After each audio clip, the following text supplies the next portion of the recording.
Hello friends, chimtot here, with another episode of Should I Buy, a series where I go through my Steam backlog. I look at the games that I've purchased in bundles over the last year, or whether I've picked them up on a Steam sale. I play them for a couple hours, and I give you my opinion on whether or not I think they were worth buying, which hopefully makes you, helps you guys to make the decision on whether or not you'd like to buy some of these games. Today, we're going to be looking at Guacamelee Gold Edition. This is a game by Drinkbox Studios that I have found to be very, it's a delightful, fun, quirky little game. Regular price, it comes in at $14.99. Low on Steam during the sales in 2013, it actually got down to $3.74, and you could pick up the soundtrack version, which I'm kicking myself for not picking up, for $4.99. The soundtrack on this game is absolutely just a ton of fun. It's this luchador mariachi, just a really fun little soundtrack, which you'll hear throughout this video. So let's go ahead and switch over from the Steam page, and let's take a look at the game. So the first thing you're going to do, now that we've switched over to the game, or the first thing you're going to see is this little pop-up that says controller recommended. I would absolutely recommend a controller with this game. It's sort of a platformy Metroidvania type of a, you know, it's got that vibe to it. So controller definitely, for me personally, much easier than mouse and keyboard. So the game does save your progress, and we're going to jump right into my game. I'm probably about an hour and a half in at the point where I filmed this video, because I figure if you want to see the first 10 or 15 minutes where your guy doesn't have any skills, he doesn't have any powers, you can look that up on any number of videos. I'm not going to ruin any significant plot points for you. I am going to show one boss fight and just a little bit of stuff. But yeah, that's about all I'll show. So I'll start out by showing this little sequence here. We'll climb all the way up to the top here, and this is a little puzzle sequence. And so you have to ride this wall carefully down so that you don't touch any of the gears of the saws. And yeah, so that's not too bad. So you ride this all the way. Yeah, that's not too bad. Let's try that again. So that brings up how death is handled in this game. Oops, I accidentally turned into a chicken. Yes, that is one of the skills that you learn in this game. Alright, so yeah, back to my point of a big part of this game, it kind of hits the big three as far as puzzle platformers this type of game go for me. It's got puzzles you have to solve, and I consider this a puzzle. That's more of a, you know, reflexes, that type of thing. It's definitely puzzles to solve, power-ups to earn, and bosses to fight. Those are the key things that I personally look for in a Metroidvania platformer like this. So that little heart section actually goes towards powering up my, or giving me the ability to use more special moves. So you see, if you look at the top left, you can see standard, you know, health, and the yellow dots indicate the special moves that you have. In this case, for the luchador, Juan Aguacate, that includes things like a headbutt, headbutt, suplex, different power-ups, moves like that. And so now we've successfully shown you, hopefully successfully here, shown you the first little puzzle that I want to show you. And then the next thing that this game does really well is, here we go, handles these little, they're almost like mini boss sections. So you load in and you have to deal with these. In this case, it looks like a little jaguar warrior, a little jaguar warrior with a giant hammer. And that was, I don't know what I'm doing here. So, not the easiest thing in the world to kill. At this point, I'm still pretty raw on the game. I'm not used to playing it. But yeah, so you get yourself locked in these little rooms and you have to fight your way out. Oh, luckily these green guys will let me. When I kill them, I should be able to get some of my health back. So you can see there's a pretty good, pretty satisfying melee combat situation going on. There's some grappling, and it's just, I've really enjoyed the platforming in this game so far. Let's see if we can accidentally turn into a chicken and then kill this guy. So some of the puzzles in this game, okay, well, we died. Now that shows us how death is handled in these games, though. You just basically spawn right back where you were. This is the second time I've died now. You go with what you've learned and you can go back in. I am playing on the easy mode. I'm not sure if on hardcore there... Oops, I turned into a chicken again. I'm not sure if turning... Oh, hey, hello, phone. I'm not sure if on hard mode maybe death penalties are a little more severe. There are basically no penalties for dying in this game. As of right now, you just have to restart maybe a couple screens back from where you were. And we should be able to take out this Jaguar Warrior here. And yeah, there's my headbutt. We've used... So you see when I jump up in the air, I use the little thing where I push down and you'll see the green flames come out from under me. That's one of the special moves. And then there's a prize for killing this guy. So we will move on. This is a save point. And this big stone guy actually lets you do fast travel. So we're not going to fast travel right now. We're just going to keep going. So I'm going to pause the video right here. No, we're going to keep going. I'll just keep talking while we climb up here. So the major, aside from the fighting and the Metroidvania platforming mechanics, the things that this game does unique or your special powers in this game are the ability to become a chicken, which you've seen several times, and then you have the ability to switch back and forth between the world of the dead and the world of the living. So those are the phase shifts that you'll see me do occasionally. And okay, can't get through there. There's this blue thing in the way. So we'll come back over the other direction. Okay, another save point. Okay, another blue thing in the way. That's what I thought. We'll keep going up.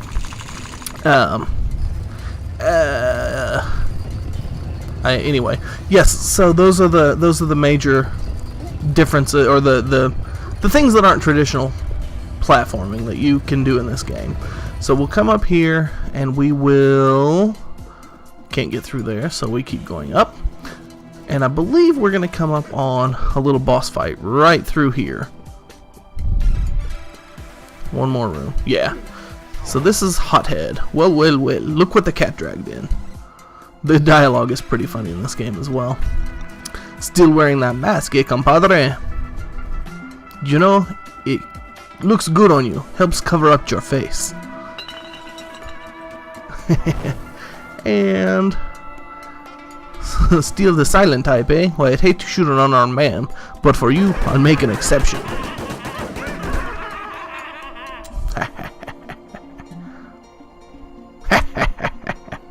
Are you kidding me? No more ammo? Not again. So this brings up Esquelitos. Finish off the luchador for me. This brings up kind of a mini boss. So you've seen the little, I call them the boss rooms. They lock you in, they make you fight. This is an actual honest to goodness mini boss. Calaca senses Ricard, blah blah blah blah blah. You shoot your guns, you have no ammo, and you disappear. Typical bad guy thing to do, right? So while I fight this guy, I'll kind of, I won't ruin the story, but I'll kind of let you know what's going on. So basically, you are a guava farmer from the city of Pueblucho. And your girlfriend is the Presidente's daughter. The Presidente's daughter has been kidnapped by Calaca, who's a dead luchador who's escaped from hell. Beyond that, I'm not going to tell you about the story. If you really want to hear the rest of the story, you should buy the game, because, you know, that's what playing games is about. So we will... these yellow guys suck. They do this... their rhythm is just off, and I don't have them down yet. So... Anyway, I should be able to take these guys out, and then we should head on. We're getting awfully close to a boss fight here, and I'll show you a boss fight as soon as we get done with these guys. And then... Oh, come on. Okay. Come on, little yellow crazy thing. He's like a half beetle, half skeleton. No, I don't like you. Come here. Ah, I missed him again. And, yeah, you see when I turn red like that, it's because I'm all out of special power. Hey, we killed him. Give me my prize. No prize? Oh, here's my prize. So, kind of an homage, if you will, to Metroid. When you get a power-up, this is what it looks like. Little goat man. You smash a statue, a goat man comes out. Another day, another Chuzo statue lost. And then he turns into a man. He's gotten used to it now. All your statue smashing has made me dead inside. Every time you get a power-up basically involves smashing one of his statues, the goat man comes along and teaches you a different thing that you can do. He calls this the Derp Derp because he ran out of names. The Dashing Derp Derp. So now we'll run past the gate, and by gate I mean goat, and you can see now that I can dash, I can bust through these blue walls. So that's how the power-up system works. The actual world of Guacamelee is not that big, but you get these, as you get special powers, you unlock new areas that you weren't able to get to before, including there are some in your very own house where you started. You can actually go back in and unlock some new powers. So at this point I am going to pause the video, or I'm not going to pause the video, I'm going to stop recording for just a minute, and I'm going to work my way to this next boss that we're going to fight. So 1 minute here and I'll be back. Yes, okay, so in the observatory we catch up with Hothead and Calaca and the Presidente's daughter. And again, there's a little touch of, I'm not going to read this one out to you, but there's a little touch of the dialogue that goes in this game, and I find it really, I don't know, it's dripping and oozing with character. I really enjoyed it. So we will, again, I'm going to preface by saying that I am not very good at this game. That's why I'm not playing it on the hard mode, in addition to the fact that I'm just not that good at this type of a platformer thing in general. If I can't memorize patterns, I'm not the best gamer in the world, but I like to game, so I keep playing them. Anyway, here we go. Hothead, grumble, grumble, off you go, Calaca, blah, blah, blah, blah, blah. Let's take the sacrificial virgin to the top of the temple. From what I remember, there are about 2 or 3 big boss fights in this game, maybe 4 or 5 big boss fights in this game. A bunch of puzzle and escapes, kind of montages, a bunch of training. There's actually a whole area, if you actually go down to hell, there's a whole area where you fight the Diablo and you do a bunch of mini games to get powers down there. So this game touches on a lot of really cool stuff. Like I say, the soundtrack is just amazing. I will give you guys a touch of one boss battle here against Hothead, and I'll probably end my video at that point. So if you're looking down at the timer and there's like, you know, more than 5 minutes left, I probably decided not to end the video. But blah blah blah, flame face, here we go. I actually I'm gonna voice this one over later, because I will end up fighting Hothead like, I don't know, 15 or 20 times. Holy giblets! Because I just, like I say, struggled to get the patterns and everything down. He really isn't that hard though, once you get the patterns down. So here we'll reload and go back to the regular commentary. So we'll try to juggle him here. So that's one thing that I haven't learned to effectively do. Hey, get down there. I haven't learned to effectively combo my moves yet, but I'm sure I'll get there. So we'll, oops. Okay. Oh, and he summons, oh gosh, he summons help. Okay, well that was, at least when I kill things I get a little bit of health back, because he is a big chicken. He runs up top and shoots at me and turns into a flaming fireball. Oh my gosh, how does he not run out of ammo in this?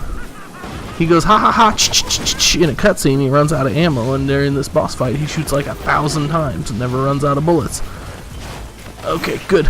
We'll chuck him over there. I don't think, oh my goodness. Alright. Get down here. I'd really like to be able to just uppercut him up in the air and juggle him and combo him a little bit. Oh, one of these armadillos. These armadillos are nasty. When they turn red like that, you can't block them or dodge them. You just have to get out of the way. Oh, and then Hothead comes in here. Just leave me alone, buddy. I'm fighting your armadillo. Here, catch. Nope. Okay. Okay, we're able to successfully dodge him there. Oh! I got the W. Get him. Slam him into the ceiling and then juggle him for a minute. That worked out really well. If I could just keep doing that, this boss would be pretty easy. Until he cheats and goes up there and shoots bullets at me. There we go. Oh, and now he's gonna summon. Oh, is that one of the yellow skeletons? It sure is. Oh, summoning water. Okay, so apparently you get him down to 25% health and he tries to blind you with water. We'll kill that skeleton. We'll go back to fighting him. Come here, Hothead. Oh, good uppercut. Oh, I didn't get back in time. Hey, a suplex. That is one of the special moves that you can buy at this save point. So that's one thing I haven't mentioned at all during this video is during the, oh, that's acid. That's, okay. So you just shift back and forth between the land of the living and the land of the dead to stay out of the acid, because that turns it into water. I wonder if that lightning strike hit me. if it was trying to hurt me or not. I don't know. Get over here, you stinking... Okay, here we go. Juggle him up. Nope. Okay. Oop, acid. Good. Sorry if my commentary is a little disjointed here. This is... I turned into a chicken. Apparently the chicken does get down below his gunshot, though. I still haven't been able to... Oh, acid! Darn it, I was a little slow on that one. Okay, so he can jump high enough to get him, but it didn't hurt him. Okay, roll under. Oh, God, one more hit. Come on, stinking hothead. Punch him. Just punch him. All you have to do is punch him. Oh, acid water, acid water. Just punch the stinking hothead. Get down here. Come on, I just want to punch you. Don't shoot your gun at me. Come down here and let me punch you. Yes, okay. Yeah! How could my guns lose to your fists? I don't know. Have one more drink, buddy. Special tequila from my guava farm. You'll never stop him, you know. Once Calaca completes the final ceremony in the great temple above the Sierra, he will merge the two worlds together and rule it all. You're doomed. Now please, this is my final moment. Let me die in peace. Throws back the tequila, and out goes his fire. Okay. So no balloon for me to snap up here, so I bet there's a power-up over here. Surely there's a power-up over here. Yeah! Okay, so again, we'll break that open. We'll get another section of our skull, get a bunch of money. We'll come down here. We'll learn one more power-up from Mr. Goatman. Nice job with Flameface, man. Makes me almost not hate you so much for breaking all my stuff. Alright, time for a biggie. Grab onto a wall, and while holding W, press up for goat climb. You'll notice I do still have keyboard prompts up because I don't use it. Hey, goat climb. I don't use the traditional Xbox controller. Yeah, we'll cut off the video there. I don't use the traditional Xbox controller. I actually use a program called Joy to Key, and I set it up to use keyboard commands. I don't know why I do it that way. That's just how I do it. So, all in all, if I'm going to rate this video, Guacamelee Gold Edition, for $14.99, I would say if you're a fan of platformers, the funny humor, anything like that, go ahead and pick it up. It's probably, from what I've read, it's about 6 or 7 hours to fully beat it. But again, 6 or 7 hours for $14, that's a lot better than you do on a lot of AAA games. So I'd say for that price, go ahead and pick it up. Now, if it goes on sale, absolutely pick this game up on the Steam sale. It's just a ton of fun. The better you get at it, the more you feel like you're putting a lot of the maneuvers and the combos and everything together. It also features a co-op mode, which I haven't gotten to try out, but it looks absolutely amazing. Yeah, I would say this game probably has some deeper gameplay and a lot more fun in it than what I've gotten to personally experience so far. But I would definitely recommend on a sale you pick this one up, if not beforehand, and make sure you get the soundtrack edition. That being said, I am going to let the Guacamelee soundtrack play us out. Thank you all for coming to see the video tonight. Don't forget to like, subscribe, tell your friends, and give me a thumbs up if you've enjoyed this video, if it helped you make a decision about Guacamelee Gold Edition. Thank you.